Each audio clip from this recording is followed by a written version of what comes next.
Hi, good evening, everyone. Rather, good morning. So, this brings us to the next discussion topic, which is quality management. Let's understand it one by one. So, project management standards. Quality is usually taken as earlier, it used to be taken as something which was the responsibility of a quality team, and it was separate. However, after the introduction of lean methodologies, Lean Six Sigma, and many other things, it has been a regular practice that everyone who is working on the project is part of the quality team and is their minimum responsibility to meet the quality standards. So, quality is within the processes and not to be taken as something which is separate from the regular processes. Let's understand this one by one. Project management standards. Effective project managers should review their project management processes and performance, compare them to others. This is important. New approaches to project management are continually being developed. Exactly true. Securing improvement is important to ensure continuing project success. Improvement, this part, securing improvement is important. Now, there are types of project management standards. One of them is okay, Prince 2, Project Management Maturity Model, PMP, given by PMI, People Cert.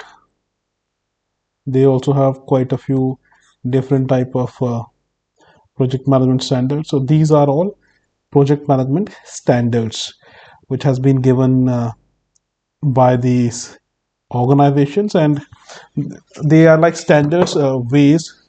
If you follow those standard ways, your project would be in a good shape, or will maintain or minimum or will meet the minimum quality standards. That's what it's being said. Okay, organizations and project management improvement. First is group one is flatliners, make little or no progress, doomed to repeat mistakes of the past. Many of the organization, small and medium scale, who have been surviving somehow or have collapsed. They all are part of this. Then group two is improvers, some improvement processes put in place and some improvement seen over time. Group three is wannabes, follow every initiative in the book in an attempt to catch up with the best. Wannabes. And group four is world class performers, small number who set the standard for performance. Like in phone, it is Apple. In maybe Samsung, uh, Nike, Etihad, Emirates Airlines. So they are the one who are setting up the standards for performance for the complete industry, world class performers. Project management maturity stages. Group 1 flatliners, they have little use of processes, little learning between projects, rejects external ideas and poorly established goals. Hence, they are flatliners.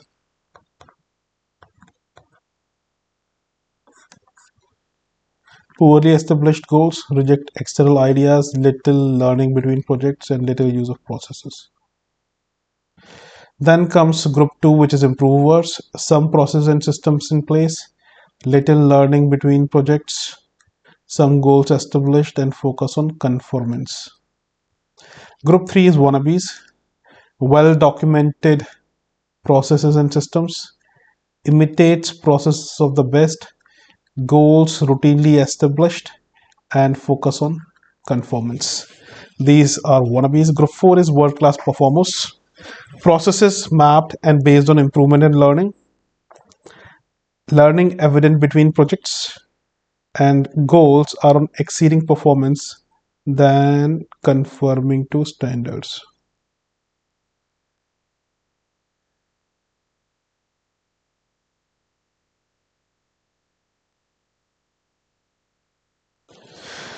They are world class performers. CMMI is a capability maturity model majorly used with IT industry. So you have must have seen an organization. If you go to the website and about a status, you will see that we are CMMI level 5, level 6, level 7. That is capability maturity model for IT industries.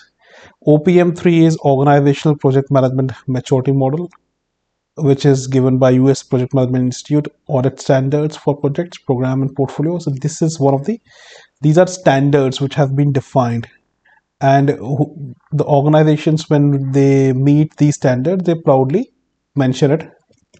It's like a badge of being best. Then OPM3 of organizational project management maturity model, which means that organization is certified that their project management maturity model is uh, they have all the set processes within the organization which meets the organizational project management maturity model. P3M3 is portfolio, program, and project management maturity model given by UK Office of Government Commerce. Links it with Prince2. Prince2 is projects in controlled environment.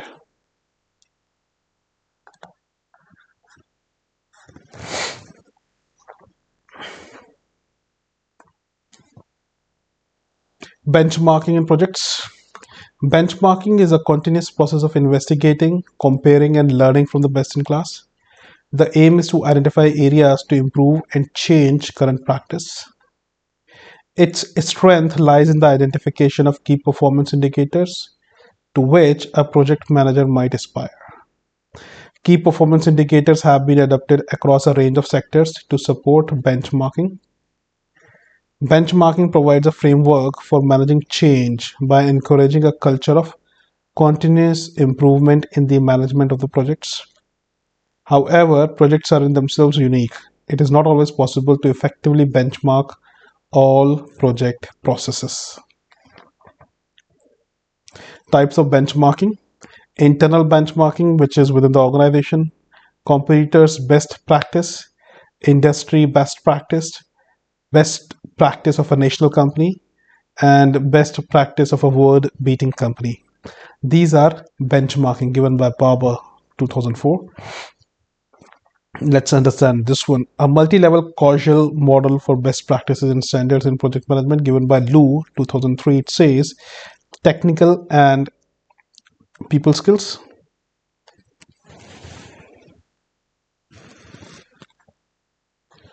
Then you have organizational facilitators and inhibitors, which is facilitators and inhibitors. Then you have project management competencies, which is best practices, technical competencies, people competencies. Project management outcomes, a best practice project organization. If facilitators and inhibitors are not there, then it follows poor practices and poor project management performance. And then you have feedback loop all from here.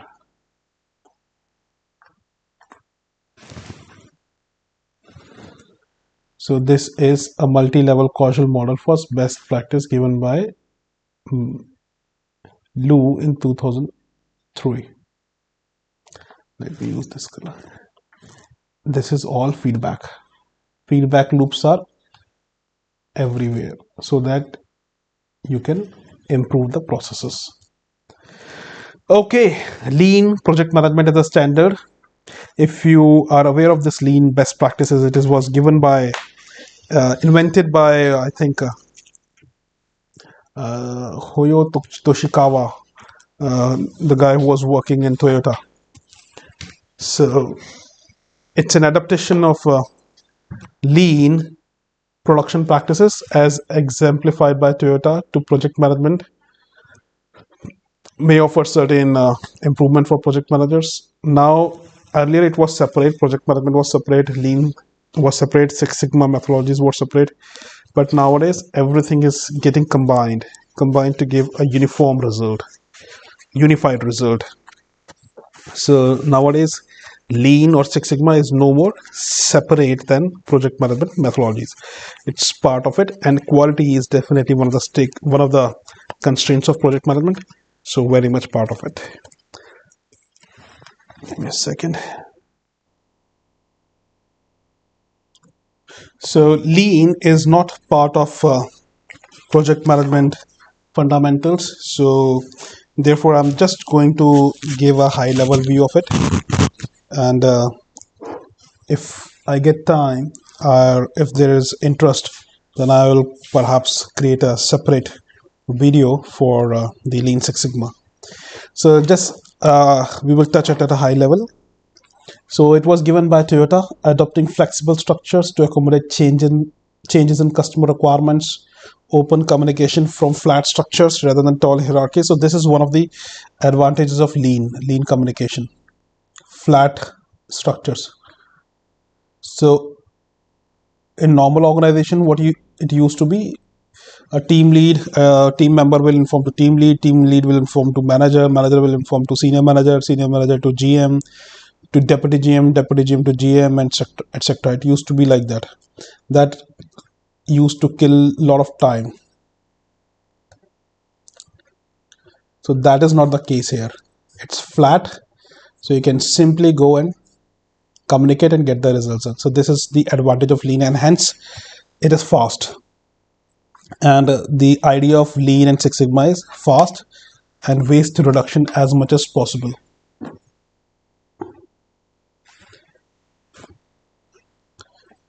Simplification of flows of information through organization so that problems can be identified. Agreement between partners based on trust rather than contract. Flexible skills in team rather than specialist. Education and training valued. Elimination of waste, sticking to customer requirements, time, resources, processes, mistakes, and defects. Okay, so this is total quality management given by Johnson et al. 2012. It says you have a problem that needs to be solved. It will be solved by people through processes, and we are solving this problem for customer. So customer is at the center. Everything that we are doing is for customer. Customer has a problem. That problem is being solved by people and by certain processes. Now people have certain culture.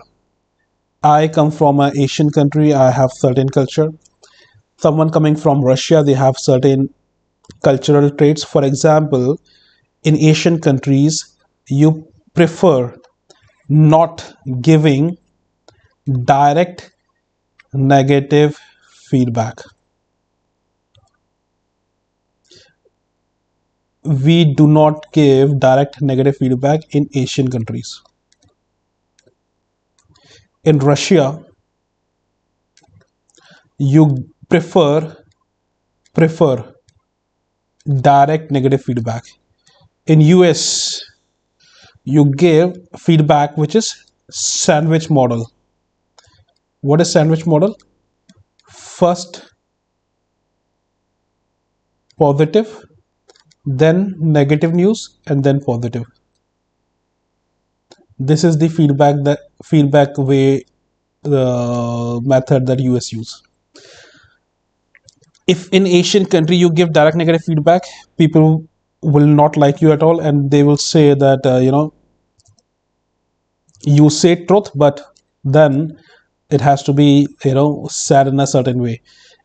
If you are in Russia and if you if you do not give direct negative feedback, they may think that project is in a good shape. They prefer direct negative feedback. So these are cultural traits. You need to understand these cultural traits, and cultural traits are very important to understand. I will prepare a separate session on this given by Erin Mayer model. And hence, when you have people and people coming from different culture, you need to understand it to come to a conclusion of commitment. Once you have right people and you understand their culture well, then you get their buy-in to complete the project successfully, which is commitment. Similarly, problem solving. Similarly, you have processes. Processes need to be measured. If there is a saying, if you cannot measure, you cannot manage. If you cannot measure, you cannot manage. If you cannot measure that you have gained weight from last 2 weeks, how would you manage it? If you are aware that you have gained 2 kgs, you will do certain things to lose up at least 2 kgs. However, if you cannot measure it, how would you manage it? So measurement of process is extremely important, and followed by culture. So this is total quality model given by Johnson et al. And it says problem solving for customer via people and process. For people, we need to understand their culture, and hence we get the commitment. For process, we need to measure, understanding culture, and then we get the results. So this is total quality management model. Agile project management given by Mailer 2010, developed in IT sector, make work packages short and visible. Agile is very much in use. The usage of Agile is, the goal of Agile is frequent smaller deliveries,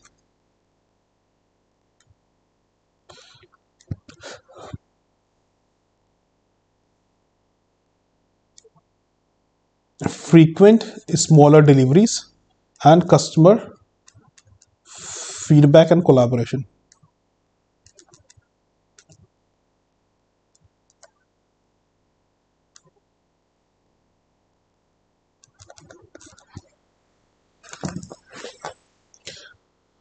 This is Agile project management. Make work packages short and visible. Keep end user customer engaged with project with regular updates, releases of software, rapid prototypes, daily stand-ups, scrum meetings of 15 to 20 minutes, programming in pairs so that there is always a redundancy. If someone is not available, etc., you can make things work. Developing testing protocols before software, that is understand what developing and its purpose before start work. Get it right first time. Little evidence of effectiveness beyond IT project, because it is majorly customized for the this customization of project management methodologies is for IT projects majorly, and it is known as agile. And yeah, I'll cover agile project management separately uh, uh, if there would be a need. Prince 2 is another standard of, much like what we have PMI, Project Management Institute, from PMP. Similarly, we have something which is known as Prince 2, Project Management Projects in Controlled Environment number 2, version 2, given by UK government. It says the effectiveness of project management can be improved through the usage of standards which identify key principles and activities, checklist against national best practice, standardizations of keyword terms, and the process for continuous improvement against best practice. It is used in 150 countries. UK government promotes Prince 2, reflects good practices and certifications, trainings, etc. The Prince 2 have certain key processes, which is starting up a project. In PMI, it was initiation,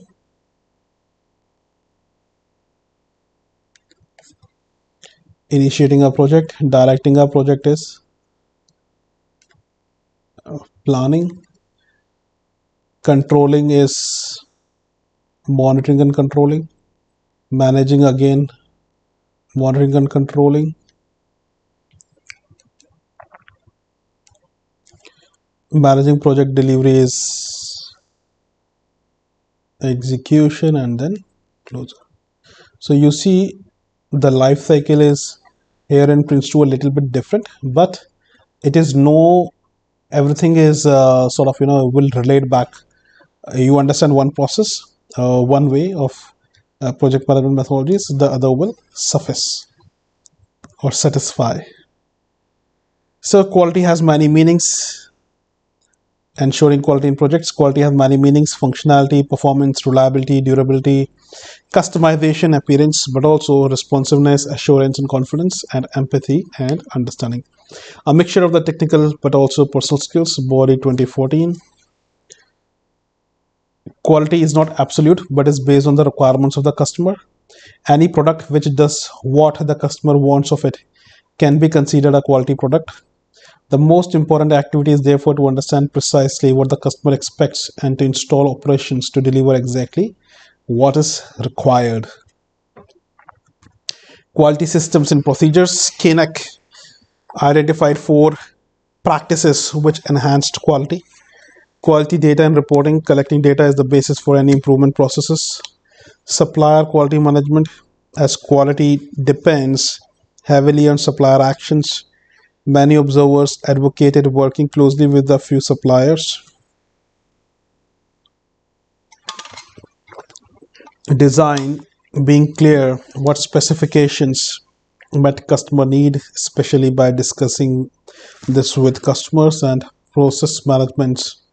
Process management, ensuring processes are documented and reliable, reflecting an embedded quality culture. This is quality systems and procedures. If you see scope, time, cost, quality management processes: plan, do, check, and act. So this is what quality. You cannot have a what is the length of 1 centimeter in Asia cannot be different in Europe. So therefore we need same and constant quality standards is what we are trying to say. It has to be uniform. APM, defining quality management given by APM. This is another uh, standard body, much like PMI and Prince 2, which says quality management is a discipline for ensuring that outputs, benefits, and the processes by which they are delivered meet stakeholder requirements, are fit for purpose, as given by APM. Defining quality management: quality planning, quality assurance, quality control, continual improvement. Quality management includes procedures, tools, and techniques that are used to ensure that the outputs and benefits meet customer requirements.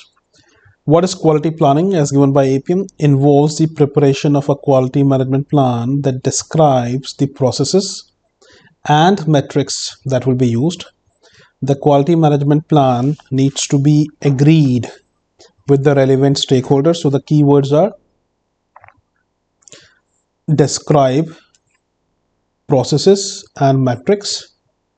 Needs to be agreed with relevant stakeholders to ensure that their expectations for quality are correctly identified. The processes described in the quality management plan should conform to the processes, culture, and values of the organization. So this is what quality planning is. You define all the standards right at the beginning. Then comes quality assurance, provides a confidence to host to the host organization that its project, programs, and portfolios are being well managed, because you are assuring them. It validates the consistent use of standard procedures and standards, and ensure that staff have the correct knowledge, skills, and attitudes to fulfill their project roles and responsibilities in a competent manner. Quality assurance must be independent of the project, program, or portfolio to which it applies. Must be independent. Because let's say if I am from the quality assurance team and if I'm coming to see your project, I should not get influenced by your designation, by your reputation. If you are meeting the right, if you are following the right processes and standards, and if the project is meeting the requirements, I would make it as green. Yes, standards are being followed. However, if you are not, I will not shy away from turning it red. Hence, it has to be independent. However, if you are not aware of the quality standards, that is the quality assurance team's job to share with you the details regarding the quality standards of the projects to be maintained, and if you required the required training. Quality control consists of inspection, testing, measurement, verify that deliverables conform to specification and are fit for purpose and meet stakeholder expectations. Quality control activities determine whether acceptance criteria have or have not been met. For this to be effective, specifications must be under strict configuration control. It is possible that once agreed, the specification may need to be modified. So there is a percentage of error is also uh, what do you call it, approved percentage of error is defined, and if your sort of deliverable is within the approved percentage of error, it's green. If it is not, if it is following beyond the plus minus percentage of error, it is not accepted. So hence you will match it through the reference. The reference is this. If it is met, have not met, and what needs to be done, in that case it would maybe discarded or revoke, discarded or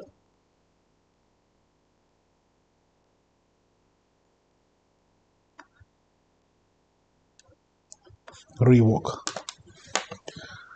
Okay, continual improvement is continuous improvement. It says generic term used by the organization to describe how information provided by quality assurance and quality control processes is used to drive improvements in efficiency and effectiveness. Maturity models provide frameworks against which continual improvement can be initiated and embedded in the organization.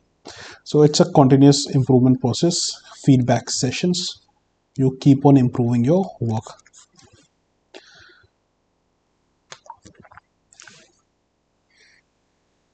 Controlling for quality, quality assurance planning, project quality manuals, stakeholder management, communication planning, need criteria set in advance, assessing the quality of outcome, not quality of input to be blamed, formal processes, scope for follow-up work, and then comes the completion stage, project completion and closure, project success and failure, process of bringing projects to an end, determining and identifying project success, determining and identifying project failure.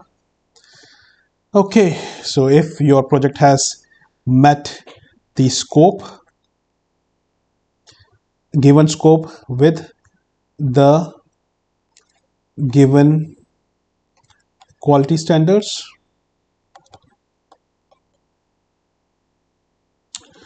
on time and within budget.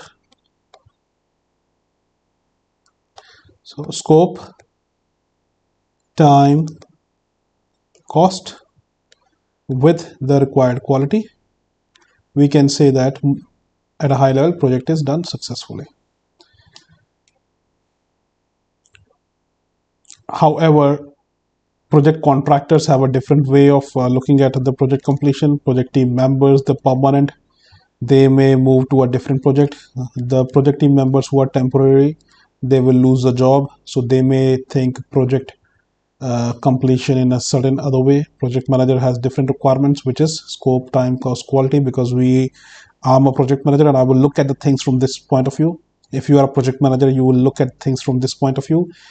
And if I'm a project sponsor, you are the project manager and I'm a sponsor, I would look at the things like payback period,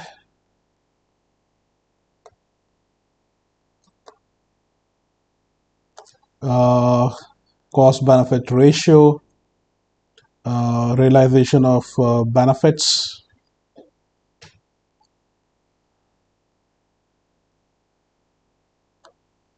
These are my criteria to mention whether the project has been successful or failure. After that comes handover. Once the project is done, you hand it over to the operations team for running the show.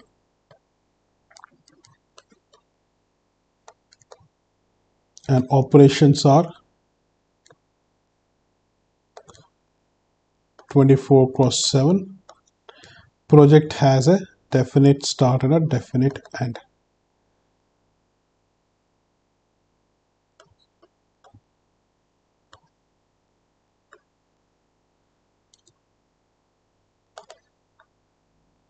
And projects are temporary in nature. This is the basics we discussed in the first lecture, temporary in nature. Okay, this brings us to the closure of project closure project complete project life cycle. I hope you have enjoyed it. If there are any questions or if you want me to cover a few other things, please do write back to me. My email address is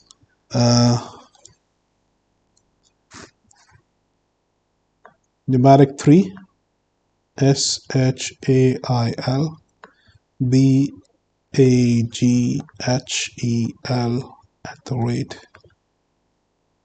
@gmail.com. Thank you and have a nice day.